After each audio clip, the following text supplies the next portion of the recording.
मैं कथावाचक इसलिए नहीं बना हूँ कि मुझे चमकना है, मैं कथावाचक इसलिए बना हूँ कि पूरी दुनिया के अंदर सनातन की चमक होनी चाहिए। तो जब आपकी इतनी बड़ी संख्या कथावाचकों की पूरे देश के अंदर है, उसके बाद भी धर्मांतरण क्यों? उसके बाद भी क्यों लोग मुसलमान बन रहे हैं? उसके बाद भी क्यों लोग ईसाई बन रहे हैं? कोई व्यक्ति यदि मुस्लिम बनता है या ईसाई बनता है तो उसके पीछे का रीजन क्या है? का रीजन सिर्फ एक है, नॉलेज ना होना। जैसे कट्टर इस्लाम है वैसे कट्टर हिंदुत्व भी। हिंदुत्व कभी कट्टर नहीं हो सकता, ध्यान से सुनना प्रेजेंट में। हिंदू कभी कट्टर नहीं हो सकता। मूर्ति पूजा का विरोध है इस्लाम के अंदर, तो वो उसकी किसकी पूजा कर रहे हैं फिर उनसे पूछिएगा। तो जब वो एक भूत है तो आप उसकी पूजा या उसके बारे में उसको देखने के लिए आप इतने लालायित क्यों हैं? आप किसी व्यक्ति को इसलिए गाली दे रहे हो क्योंकि वो भारत के लिए अच्छे काम कर रहा है। सौगंध मुझे इस मिट्टी की, मैं देश नहीं झुकने दूंगा। नारे भी लगे थे, मोदी तेरी कब्र खुदेगी। मोदी का जिस दिन शरीर पूरा होगा उस दिन वो एकदम चंदन की लकड़ियों में जाएंगे, कब्र में कभी नहीं जाएंगे। हम योगी आदित्यनाथ जी के साथ में तब तक हैं, उनके साथ में जब तक उन्होंने सनातन का चोला धारण करा हुआ है। कल को वो टोपी लगाने लग जाएंगे तो हम उनको डिनाई कर देंगे।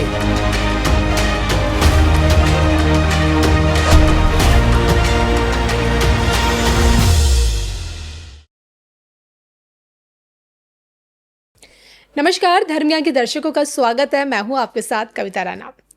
आज के इस पॉडकास्ट में मेरे साथ एक ऐसी प्रभावशाली शख्सियत मौजूद है जिनके ब्लड में कथावाचक यानी कि कथा करना है। जी हाँ, आइए हम स्वागत करते हैं हिमांशु कृष्ण भारद्वाज महाराज जी का। महाराज जी, सबसे पहले तो धर्म ज्ञान आपका स्वागत करता है। और जैसे कि मैंने शुरुआत में कहा ना कि देखिए, हमारा देश मंदिरों का देश कहा जाता। मंदिरों के इस देश में अनगिनत कथावाचक हैं, लेकिन आप क्यों अलग हैं अन्य कथावाचकों की तुलना में, ये तो हम आगे बातचीत करेंगे। लेकिन सबसे पहले मैं भी और हमारे दर्शक भी आपकी शुरुआती जर्नी जानना चाहते हैं कि किस तरह से आपने अपने जीवन को एक आध्यात्मिक कथावाचक के तौर पे मोड़ा।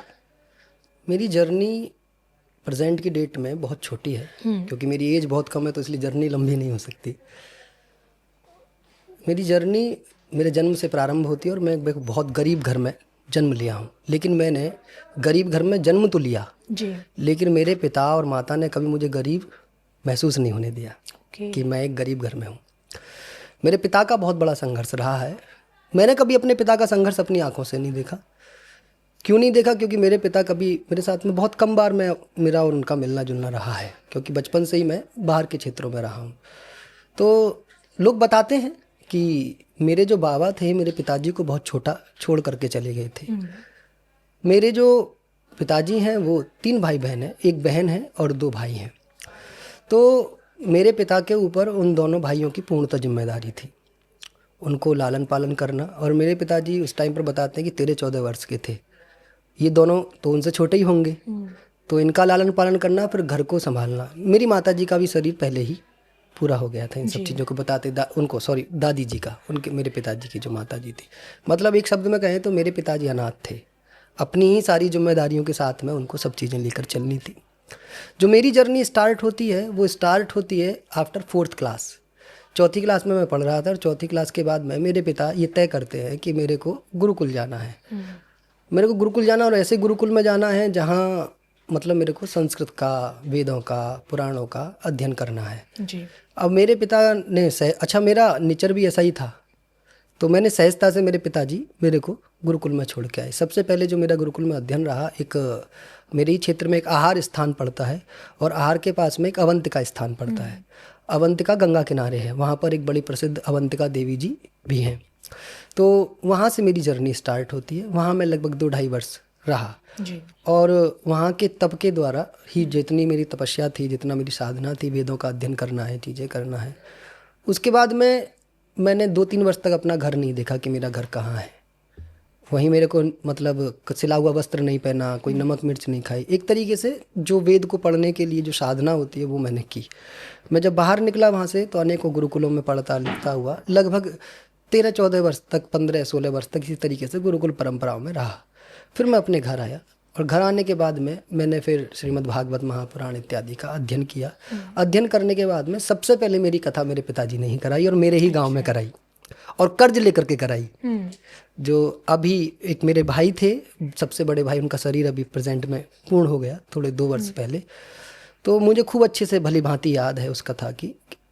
मेरी बहन ने मेरे को 7 दिन के लिए कपड़े ला करके दिए। मेरे पास में मतलब पैसे नहीं थे, तो कमाता भी नहीं था, कुछ करता नहीं था, तो कपड़े पहनने के लिए भी मेरी बहन उस टाइम पर नौकरी करती थी किसी टीचर की, मैं उसमें मेरे को जो ध्यान है। तो 7-8 जोड़ी कपड़े थे, तो उस टाइम पर उसको लगता था कि मेरा भाई और कथावाचकों की तरह चमकना चाहिए, जैसे अच्छे अच्छे ब्रांडेड कपड़े पहनते हैं वैसे पहनना चाहिए। तो वो अपनी पूरी सैलरी दे करके आई थी। अच्छा। आज हम, उस टाइम पर मुझे ये सब चीज़ें नॉर्मल लगती थी, लेकिन जब मैं आज अध्ययन करता हूँ, स्टडी करता हूँ, तो मेरे को लगता है कि ये तो कुछ बड़ी चीज़ें हैं जो मेरे साथ में कनेक्टिविटी थी। तो कपड़े ला करके दिए, तो कपड़े पहने। आज भी वो मेरे पास में वो कपड़े सुरक्षित रूप से रखे हुए हैं, मेरे पास में है। तो उसके बाद में पहली कथा मेरे गांव में हुई। जब वो गांव में कथा हुई तो उस टाइम पर इतनी मैच्योरिटी भी नहीं थी, पहली कथा थी, तो जो मुंह में आया बोला, धगाधक जितना बोलना था। तो कई लोगों ने उसका विरोध भी किया कि ये ऐसे कैसे हो गया, ये ऐसे कैसे हो गया। अपने को पता ही नहीं था, हमने कहा जो बोलना है वो बोलना है, हमको क्या मतलब है, जो शास्त्रों में लिखा हुआ है बोलना है। उसके बाद में फिर मेरे धीरे धीरे मैं लोगों के संपर्क में आया, फिर अच्छे लोगों के संपर्क में आया, तो मैच्योरिटी होनी स्टार्ट की। तो मेरे को स्वयं में भी याद है कि मेरे पिताजी के पास में जब कथा विश्राम हुई तो संगीतकार थे, साउंड वाले थे, उनको देने के लिए पैसे नहीं थे। तो एक दूसरी जगह से कर्ज पर पैसा लेकर के आए, 2% पे सबका पेमेंट किया। तो मेरे को वो उस टाइम नॉर्मल हो रही थी, मैं अपने पिता के पास ऊपर भड़क भी रहा था। मैंने कि तुम क्या क्या करते रहो, तो पैसा नहीं है पास में, क्यों काम करते हो फालतू फंड की। मैं करना ही नहीं था। बोले नहीं नहीं, ये धीरे धीरे सब चीज़ें ठीक होंगी जी। उसके बाद में इस क्षेत्र में मैं धीरे धीरे अपने आप को मेंटेन किया, धीरे धीरे चला, अच्छे लोग मिले, अच्छी कथाएं हुई। तो जर्नी बड़ी छोटी सी है, इतना बड़ा कोई स्ट्रगल नहीं कह सकते, कोई संघर्ष नहीं कह सकते। जब जिसके ऊपर पिता का हाथ होता है, वो संतान यदि स्ट्रगल कर रही है तो इसका मतलब पिता अपनी जिम्मेदारी पूरी भूमिका से नहीं निभा रहे। तो मेरे को फैमिली सपोर्ट बहुत रहा है, पारिवारिक सपोर्ट मेरे को अनलिमिटेड रहा है। जैसे आज मैं इतने घनघोर क्षेत्रों में जाकर के काम करता हूँ, मेरे परिवार ने कभी मेरे को नहीं रोका। हाँ, आज मैं अपने परिवार के लिए एक स्ट्रिक्ट व्यक्ति हूँ, बहुत कठोर व्यक्ति हूँ, क्योंकि जब तक मेरा भाई था तो मैं निश्चिंत रहता था। क्योंकि जब आप एक गरीब घर से उठते हो और सब कुछ बनता हुआ दिखता है, तो वहीं के लोगों को कई बार स्वीकार नहीं होती, बहुत सारी चीज़ें एक्सेप्ट नहीं कर पाता है व्यक्ति सहजता से।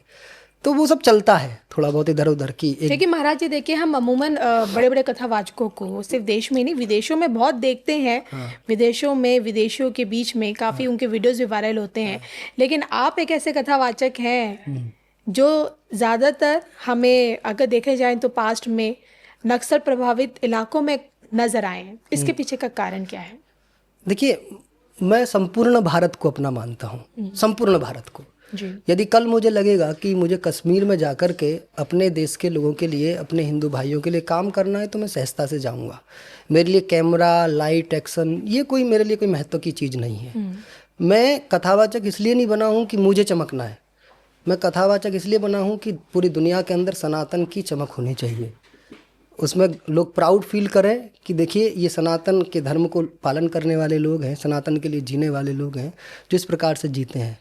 ये एक परंपरा है। अभी क्या है, सबसे ज़्यादा टारगेट पर दुनिया पर यदि कोई है तो वो कथावाचक है। उन कथा लगता है कि कथावाचक जो होते हैं वो बड़े मतलब आलीशान जगहों से रहते हैं, सब चीज़ें रहती हैं। लेकिन आप जब मूल में जाएंगे तो उनका जब बैकग्राउंड देखेंगे एक अच्छे कथावाचकों को, तो आपको लगेगा कि ये बड़े तपस्वी लोग हैं, ये तपस्या के द्वारा प्राप्त होता है। जैसे वेदव्यास एक कथावाचक हैं, हिस्ट्री लिखने वाले हैं, तो उनकी तपस्या, वो कौन आ रहे हैं वहाँ पर? भगवान गणेश आ रहे हैं लिखने के लिए स्वयं। उसके बाद में उनका एक शिष्य है जिसका नाम है सूत। सूत कौन है? तपस्वी है, साधक है ना। पराशर कौन है? तपस्वी है, साधक है। शक्ति कौन है? तपस्वी है, साधक है। तो ये जो ऋषि मुनि कथावाचक हैं, ऐसा मान के चलिए, भारतीय संस्कृति में जो ऋषि मुनि हैं वो सब कथावाचक है, वो सब भारत के इतिहास को देने वाले लोग हैं। और जिस देश का इतिहास धूमिल हो जाता है ना, वो देश भी धूमिल होने लग जाता है। तो आज देश में नहीं, पूरे विश्व को कथावाचकों की, भारत के कथावाचकों की वाकई में बहुत नीड है, बहुत ज़रूरत है। लेकिन आपका मानना ये भी है ना कि कथावाचकों की सबसे ज़्यादा ज़रूरत भारत के अंदर है, ना कि भारत के बाहर, ऐसा क्यों? हाँ, मेरा ऐसा इसलिए मानना है क्योंकि भारत में कथावाचक वहाँ तक नहीं जा पाते जहाँ तक वास्तविक में कथावाचक जाएं। देखिए, मैं एक बात मानता हूँ अपने जीवन के अनुभव के आधार पर जो मैंने देखा है।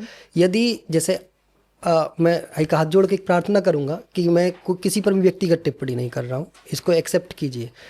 कई कथावाचक हैं जिनकी आंखों में इस बात को सुनने के बाद आंसू भी आते हैं। मैं हमेशा बोलता हूँ कि आपको कथावाचक एनसीआर के लिए बने हो क्या आप बड़े बड़े राजधानियों के लिए बने हो क्या आप केवल बड़े बड़े 50,000 50 लाख लोगों के लिए बने हो क्या? मतलब कि आपकी कथाओं में भीड़ आनी चाहिए, आप जब भी कथा कहेंगे? नहीं।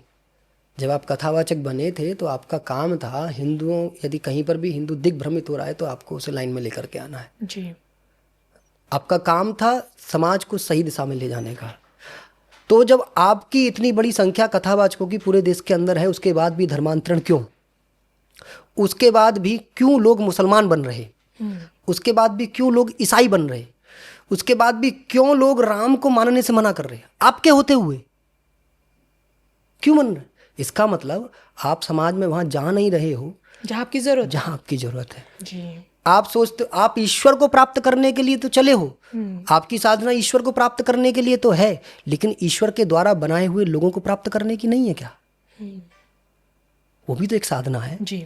जब आप आज मानिएगा, आज आप पाकिस्तान में जाके कथा नहीं कर सकते, आज आप बांग्लादेश में जाके कथा नहीं कर सकते, आज आप अफगानिस्तान में जाकर के कथा नहीं कर सकते। क्यों नहीं कर सकते? क्यों नहीं कर सकते? क्योंकि जिस वक्त आपको काम करना था उस वक्त आपने वो काम नहीं किया, इसलिए आज आप वहाँ कथा नहीं कर सकते। क्योंकि जो कथा को सुनने वाले लोग थे आज वो कथा को सुनने वाले लोग हैं ही नहीं, इसलिए आप कथा नहीं कर सकते। तो मेरा कहने का भाव सिर्फ इतना है कि आपको इन बड़े बड़े बंगलों से निकल करके, बड़े बड़े आश्रमों से निकल करके महर्षि और तपस्वियों की तरह आपको वनों में जाना पड़ेगा। जो वनवासी हैं, आदिवासी हैं, जिनको ज्ञान नहीं है। आप सोचिए, देखिए शास्त्र को कब पढ़ेगा आदमी? जब वो स्कूल में चले जाएगा, उस भाषा को सीख लेगा, जब पढ़ेगा ना। एजुकेशन नहीं है उनके पास में, तो आप किस प्रकार से उनको कहेंगे कि आप भगवत गीता पढ़ो? कौन सा तरीका होगा आपके पास में? एक ही तरीका ना, आप स्वयं जाएंगे उनको भगवत गीता सुनाएंगे जी। यही तरीका है। तो जहां एजुकेशन नहीं पहुंची है वहां आपको जाना है। प्रेजेंट में आपके पीछे बहुत बड़े बड़े लोग हैं, बहुत बड़ी बड़ी गाड़ियां, बहुत बड़े बड़े बंगले हैं, लोग आपके दर्शन के लिए तड़प रहे हैं। ये आपका व्यक्तिगत है जी। देश को क्या मिल रहा है? आपके इस लाइमलाइट से राष्ट्र को क्या मिल रहा है? आप राष्ट्र को क्या दे पा रहे हैं?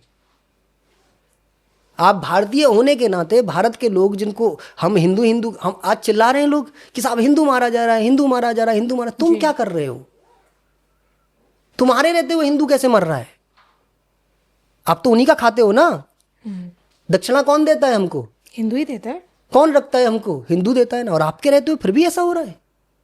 और आप अच्छा, आपको नींद भी आ जाती है। मजे की बातचीत ये है, आपको नींद भी आ रही है। यानी कि आप ये मानते हैं अगर हिंदू मर रहा है बांग्लादेश में, तो उसके पीछे का एक कारण आप कथावाचक को नहीं, आप फिर गलत उसमें लगे। वो कथावाचक जो सही जगह पे नहीं पहुंचते हैं। इसमें दो ही कारण है। ये जो बांग्लादेश बना, इसके पीछे एक राजनीतिक कारण है, क्योंकि जो लाइन बनती है वो राजनीति से बनती है। ठीक है। मूल बड़ा कारण वो थे, छोटा कारण हम है कि हमारे रहते हुए धर्मांतरण कैसे हुआ। आप रोक पा रहे धर्मांतरण को अपनी कोशिशों से? धर्मांतरण को रोकना, देखो, एक बिल्कुल सीधा सा फंडा है। धर्मांतरण कोई इतना बड़ा सब्जेक्ट नहीं है जितना बड़ा चीज़ें ली जा रही हैं। जैसे अभी आप प्रेजेंट में लेकर के जाइएगा, कोई व्यक्ति यदि मुस्लिम बनता है या ईसाई बनता है तो उसके पीछे का रीज़न क्या है? आज की डेट में उसका पीछे का रीज़न सिर्फ एक है। पैसा? ना, पैसा बहुत छोटी चीज़ है। पैसा बहुत छोटी चीज़ है। मैं कहूँगा कि सबसे बड़ी जो चीज़ है अब प्रेजेंट की डेट में, नॉलेज ना होना। आप मुझे दीजिए 1 करोड़ रुपये, आप मुझे मुसलमान बना के दिखाइए। आप दीजिए मुझको सब कुछ, मुसलमान बना के दिखाइएगा। पैसा नहीं है।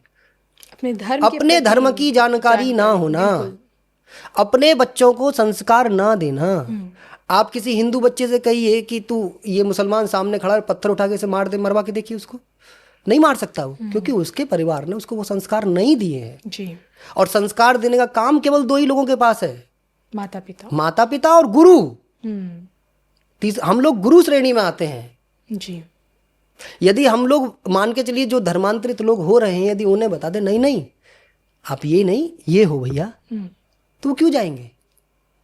गरीब क्या एनसीआर के आसपास आप लोग हिंदू लोगों को ठेली लगाते हुए नहीं देखते?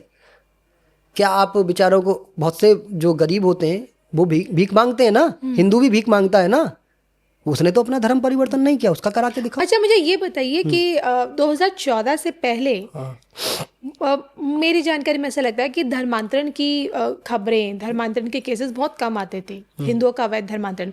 लेकिन 2014 के बाद आंकड़े बढ़ते गए, तो इन बीच का क्या फर्क है? 2014 से पहले धर्मांतरण सबसे ज्यादा होता था। अच्छा, आप ये मानते हैं? तब सबसे ज्यादा होता, लेकिन लाइमलाइट में नहीं आ पाता था, लेकिन सरकार की वजह से। यस, ओके, ऐसा मैं मानता हूँ।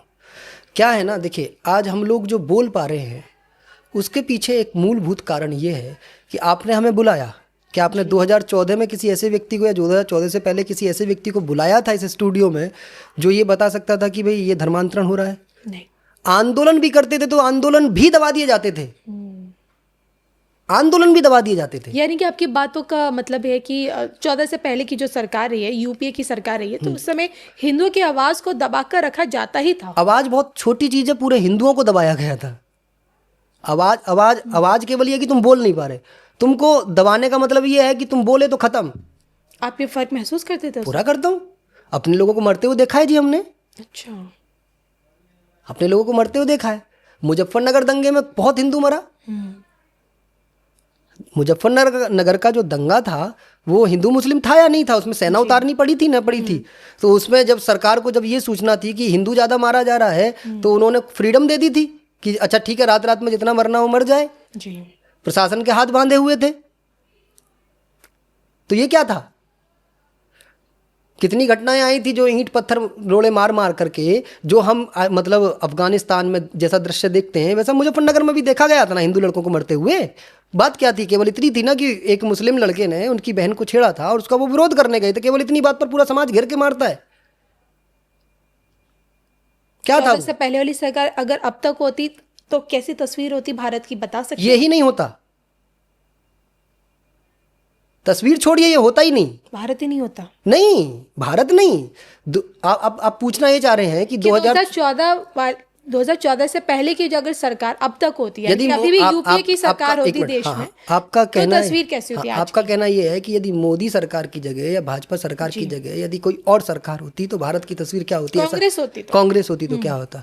कुछ नहीं होता। संघर्ष कर रहे होते आज भी हम।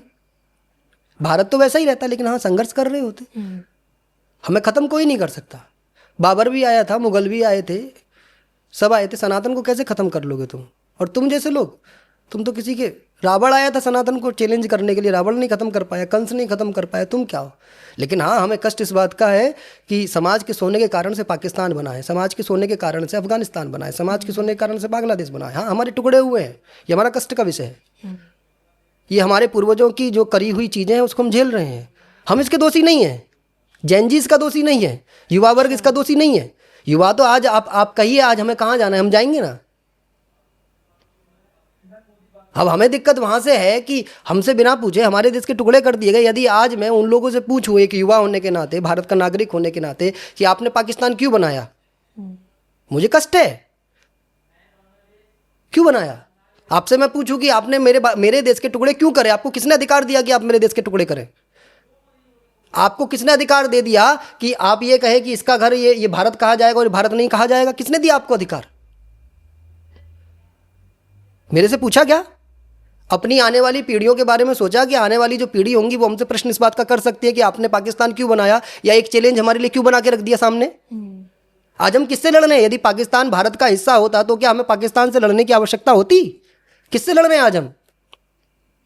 चलिए, ये तो बहुत ही एक बहस का विषय है, क्योंकि कई लोग ये भी बोलेंगे कि अगर आज पाकिस्तान अगर भारत का हिस्सा होता तो भारत में भी आज पाकिस्तान वाला आतंकवाद होता, ये भी लोग कहते हैं।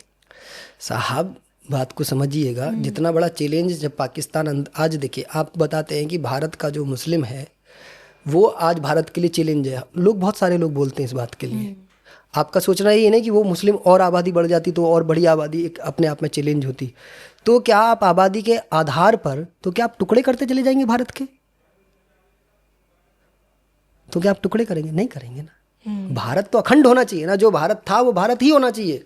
यदि वो संघर्ष होता तो हम अपने देश के लोग थे, हम आपस में बैठ के डिस्कस करते ना साहब। तो आपको लगता है कि भारत का मुसलमान भारत के लिए चैलेंज है? टोटल मुस्लिम चैलेंज नहीं है, आइडियोलॉजी चैलेंज है। आइडियोलॉजी चैलेंज है, ओके। क्योंकि देखिए, उनकी आइडियोलॉजी को चेंज किया जा सकता है क्या? उन्हें बताया जा सकता है कि आपके पूर्वज जब सनातनी है तो आप भी एक सनातनी मुसलमान हैं? वो एक्सेप्ट करते हैं। अभी 2014 से पहले एक्सेप्ट नहीं करते थे। आपकी कथाओं में ऐसा नजर आता है? घर वापसी होती है सीधी सीधी, तो एक्सेप्ट ही करते हैं जब भी घर वापसी होती है। एक्सेप्ट नहीं करते तो कैसे घर वापसी होगी? न तलवार के दम पे होती, न बंदूक के दम पर होती, सहजता के दम पर होती। आज तो देखिए, एक शब्द आपने सुना होगा, आज एक मुस्लिम और एक्स मुस्लिम, ये एक दो इंग्लिश वर्ड निकल करके आए हैं। बिल्कुल। तो एक्स मुस्लिम क्या कहता है उसे आप सुनिएगा, मुस्लिम क्या कहता है उसे आप सुनिएगा। दोनों ही लोगों में मतभेद है, लेकिन एक हिंदू कभी एक्स हिंदू नहीं हो सकता। जी। वो हिंदू है तो वो अपने आप को हिंदू ही कहेगा। यहाँ क्या है, वो अपने आप को मुस्लिम तो एक्सेप्ट कर रहे हैं कि मुस्लिम है, लेकिन जैसा मुसलमान तुम देखना चाहते हो हम वैसे मुसलमान नहीं है। बिल्कुल। चलिए बात करते हैं अगर बांग्लादेश की। अभी जो घटना सामने आई, जिस तरह से दीपू नामक एक हिंदू को मारकर जलाया गया, एक दर्दनाक हत्या की गई, तो इस घटना के बाद आपको क्या लगता है कि आज का बांग्लादेश जो अब देखिए भारत को आंख दिखा रहा है, ग्रेटर बांग्लादेश वाला नक्शा भी दिखाता है, तो यही बांग्लादेश भविष्य में भारत के लिए बड़ा खतरा साबित हो सकता है? देखिए, बहुत स्पष्ट रूप से ये है, भारत बाहर की शक्तियों से लड़ने के लिए अपने आप में सामर्थ्य है। हम कमज़ोर होते हैं भारत के अंदर का जो खतरा है। आप कहना चाहते हैं कि खतरा बाहर से ज़्यादा खतरा अंदर है? हाँ, अंदर कहाँ से खतरा? अंदर देखिए, जो देश के विरोध में काम करने वाले लोग हैं, अब फॉर एग्जांपल मानिएगा, ये बिल्कुल मतलब वो मैं बोल रहा हूँ जो फैक्ट है। आतंकवादी आते हैं, एक ही आइडियोलॉजी से आते हैं जी। वो आकर के यहाँ ब्लास्ट करते हैं, खुद भी अपने आप में समर्पित हो जाते हैं, मर जाते हैं, जो भी कुछ होता है उनका। लेकिन वो बॉर्डर क्रॉस कैसे करते हैं? मान लो बॉर्डर उनको छुपके से क्रॉस कर लिया, मान लिया, लेकिन उनको रखने वाले लोग कौन है? यहीं के। उनका आधार कार्ड भारतीय है ना, उनका पासपोर्ट भारतीय है ना, उनको रख रखाव करने वाले भारत के ही लोग हैं ना। अब इसको आप नज़रअंदाज नहीं कर सकते, नहीं भारत में रहने वाले लोग तो सब ऐसे ही हैं, अच्छे हैं, तो इसको नहीं नज़रअंदाज कर सकते। टोटल मुस्लिम कोई टारगेट पर नहीं आता।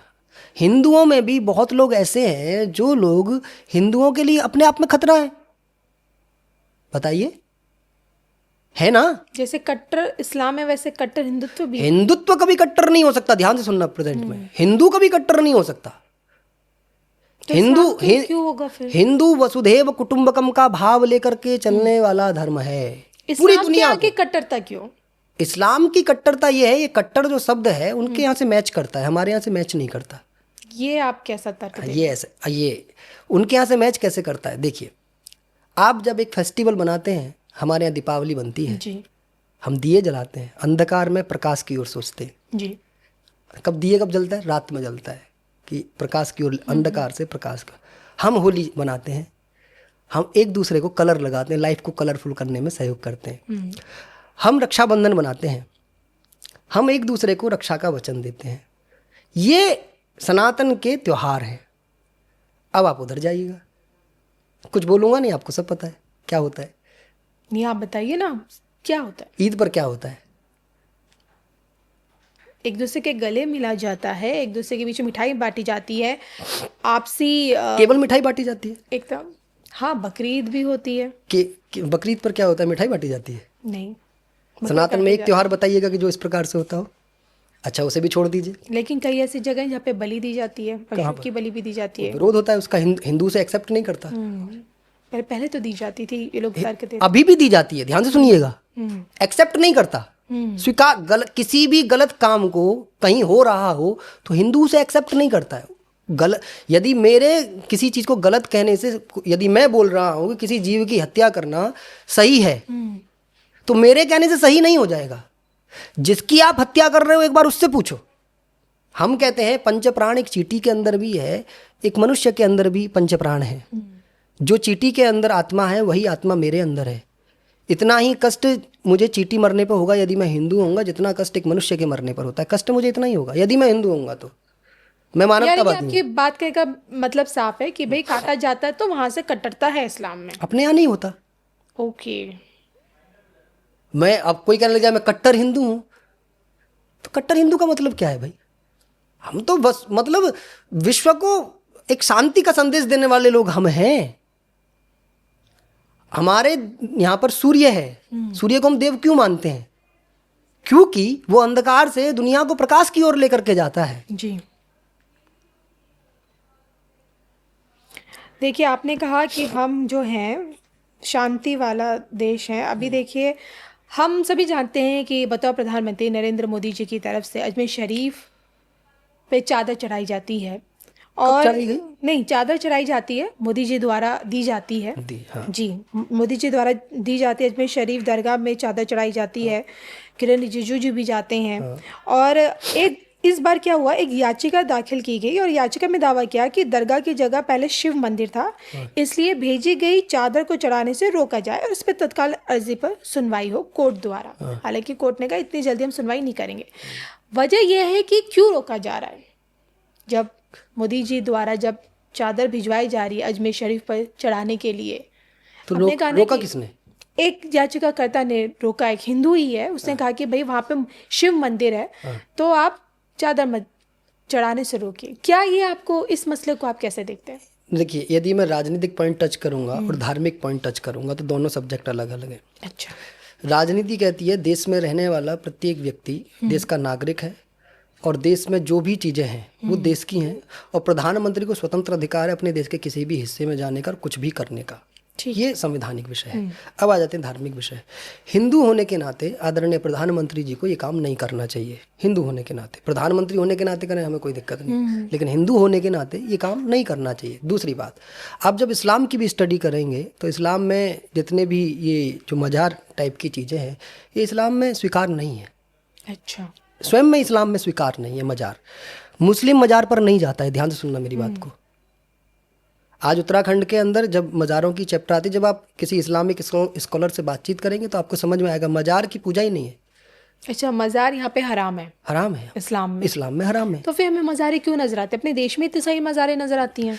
ये एक अपने आप में लैंड जिहाद है। अच्छा, कि अच्छी अच्छी ज़मीनों को कब्जाओ, क्योंकि आप देखेंगे जितनी भी मज़ारें हैं उनका उद्देश्य, आज वो यदि जंगल है तो कल को वो आबादी वाला क्षेत्र होने वाला है। तो आज मज़ार है तो कल को वो मस्जिद भी बनाई जा सकती है। ये जब लैंड होगी जब ही तो आप कुछ बनाओगे, मंदिर या मस्जिद या कुछ भी एनीबॉडी बनाओगे, आप लैंड पे ही बनाओगे ना। तो सबसे बड़ा प्रोजेक्ट है आपके पास में लैंड होनी चाहिए और लैंड को कंट्रोल करने के लिए आपके पास में कोई एजेंडा होना चाहिए। तो उसी एजेंडे के अकॉर्डिंग ये सब चीज़ें चलती हैं। उनका कोई चैप्टर नहीं है ये वाला। ओके। अच्छा, देखिए आप 2014 से पहले की तस्वीर भी आप देख चुकी है, 2000 बाद की, अभी आप 14 के बाद की अब तस्वीर देख रहे हैं। पहले और अब में एक कथावाचक के तौर पे आपको कितना बड़ा परिवर्तन हिंदुत्व के नज़रिए से हमारे देश में आपने महसूस किया है? देखिए, एक बात तो बड़ी स्पष्ट है भारत के लिए, यदि हम राजनीति को छोड़ दें और राजनीतिक लोगों को छोड़ दें तो वो अपने स्वार्थ के लिए कुछ भी बयानबाजी करते हैं। लेकिन जो भारत का हिंदू नागरिक है, यहाँ तक कि जो मुस्लिम नागरिक भी है, यहाँ तक कि जो ईसाई नागरिक भी है, वो सहजता से ये एक्सेप्ट कर रहा है, हाँ हमारे पूर्वज हिंदू थे। न तलवार के दम पर कर रहा है, न किसी शक्ति के दम पर कर रहा है, लेकिन हाँ ज्ञान के दम पर इस बात को एक्सेप्ट कर रहा है। ये सबसे बड़ा परिवर्तन है। तो आज का मुसलमान एक्सेप्ट कर रहा है, आप ये मान रहे हैं? हाँ, ओके। लेकिन मजबूरी यहाँ है कि वो स्वीकार करने को तो तैयार है, एक्सेप्ट करने को तो लिए तैयार है, लेकिन अब उसकी असमंजसता ये है कि जहाँ से वो कनेक्ट है वो उसको परिवर्तन नहीं होने दे रहे। एक समाज के डर से वो उसको एक्सेप्ट नहीं कर पा रहा है। लेकिन सहजता के साथ में, हाँ, यदि पढ़ा लिखा मुस्लिम है जो स्टडी कर रहा है, अध्ययन कर रहा है, वो सोचता है हाँ कि मेरे पूर्वज हिंदू थे। ये सबसे बड़ा परिवर्तन है। एक परिवर्तन और भी आने वाला है देश के अंदर, अच्छा परिवर्तन आएगा वो, कि सब लोग सहजता से वापस भी आएंगे। हम यही चाहते हैं मूलभूत। तो आप कहना चाहते हैं कि एक परिवर्तन आएगा कि घर वापसी में बहुत तेजी से हमें देखने को मिलेगी? हाँ, बहुत तेजी से, क्योंकि वो सुरक्षित रास्ता नहीं है ना, वो सुरक्षित मार्ग नहीं है।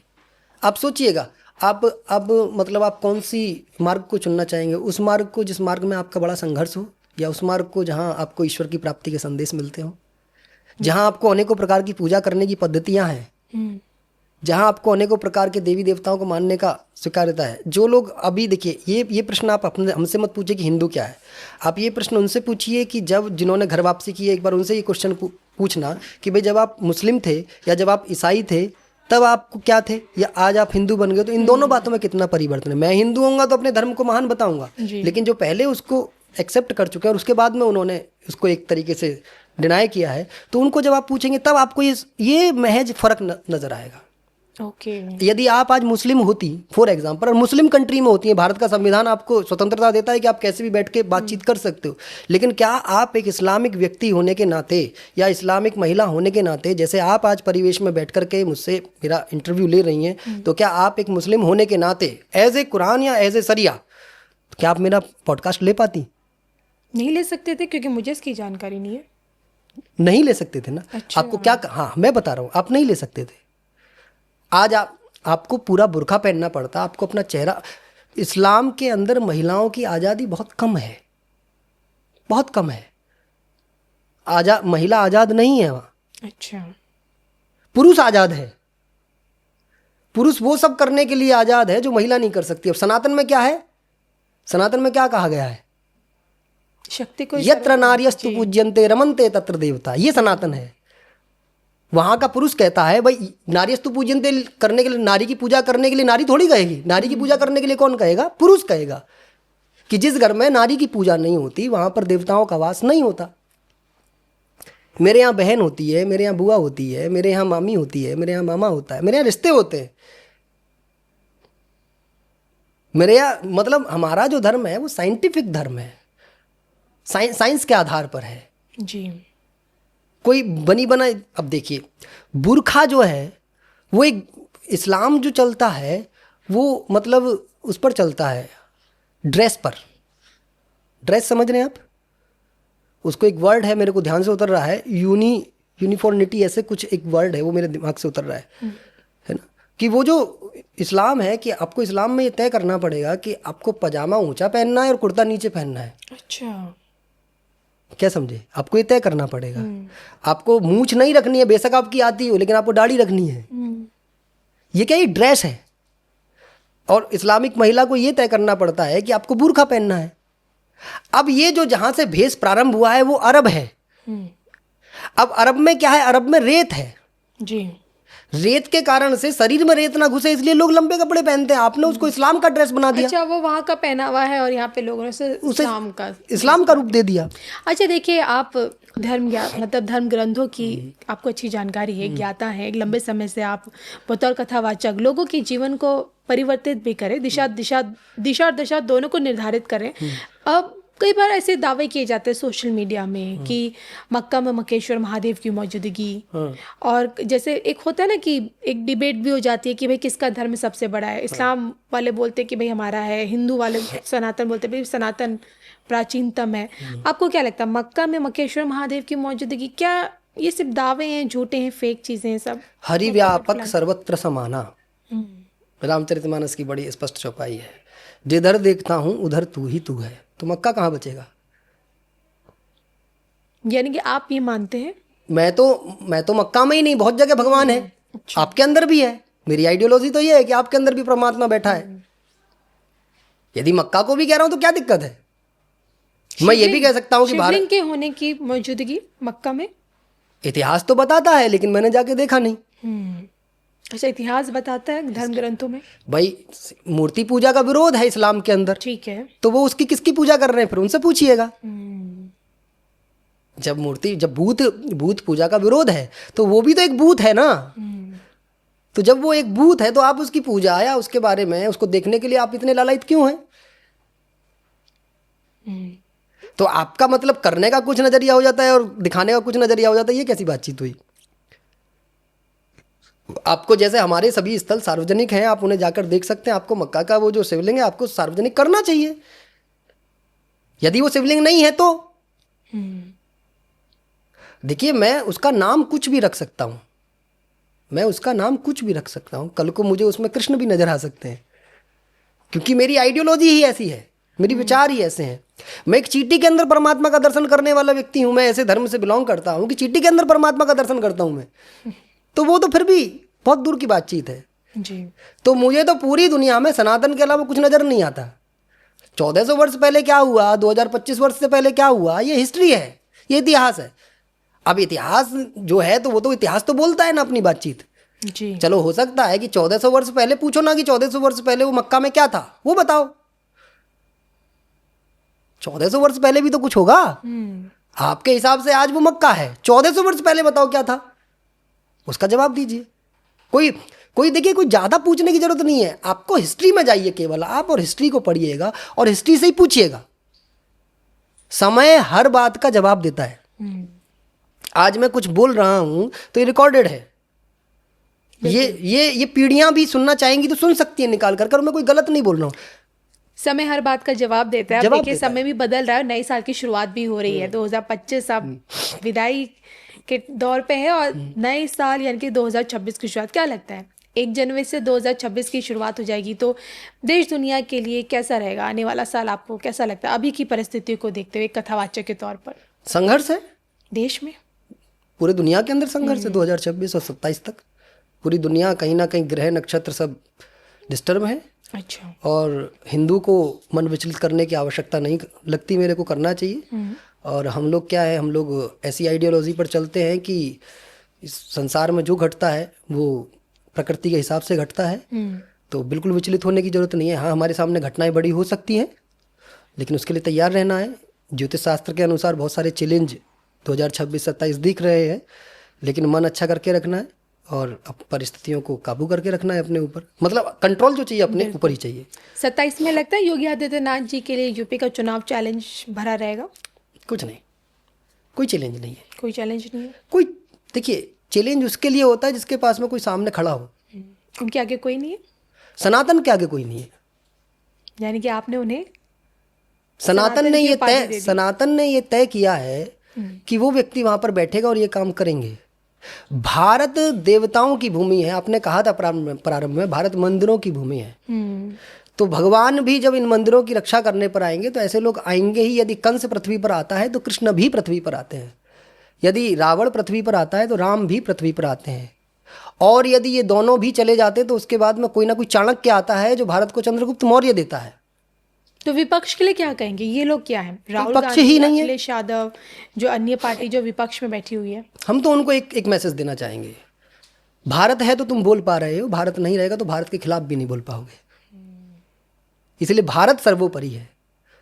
जब भारत पर बात आए तो आपको भारत के साथ खड़ा होना है, लेकिन कष्ट हमको इस बात का होता है कि जब भारत पर बातचीत आती है तो वो लोग भारत के साथ नहीं खड़े होते। इसलिए देश की जनता को एक मैसेज देना पड़ता है कि भारत सर्वोपरि है। वोट से, अपने वोट से भारत जवाब देता है ना उस चीज़ को। बिल्कुल, भारत बताता है कि भारत सर्वोपरि है।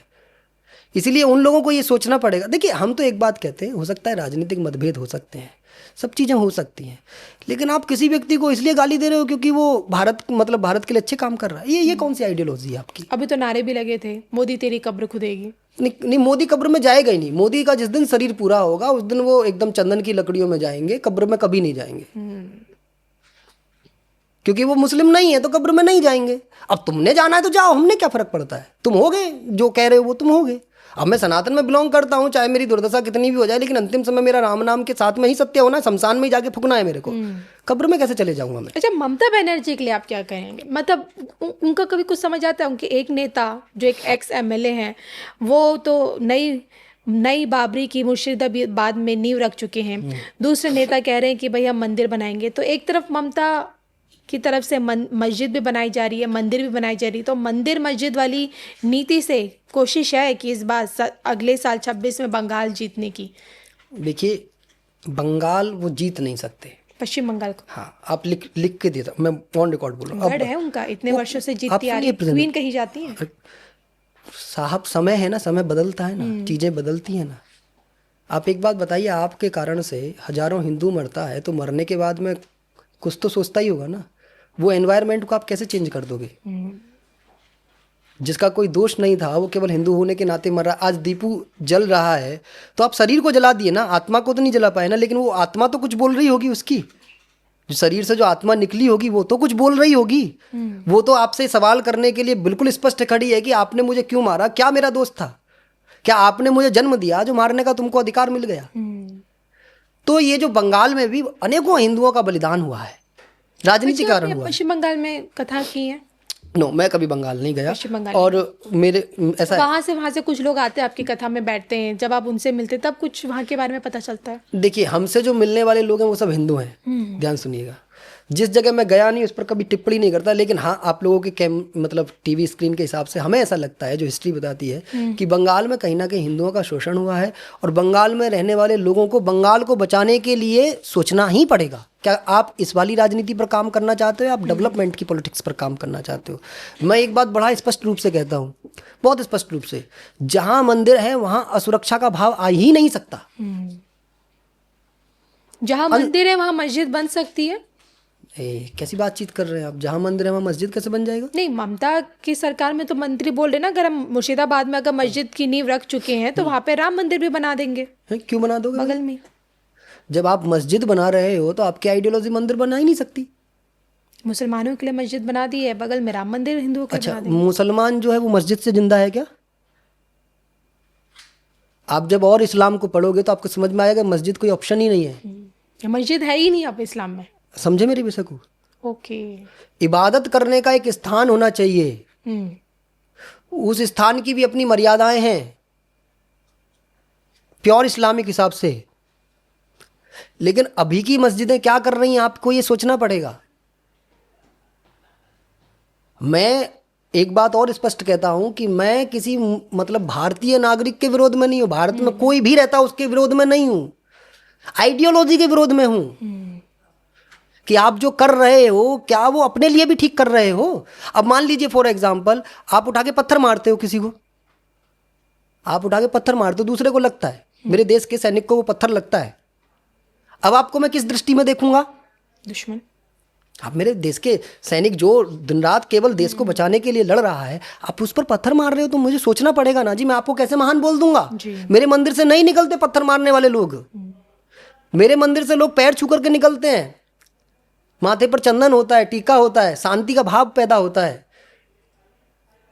जब मेरे यहाँ से शांति का भाव पैदा होता है तो आप जब मस्जिद बना रहे हो तो आपके दिमाग के अंदर शांति का भाव कैसे पैदा हो जाएगा?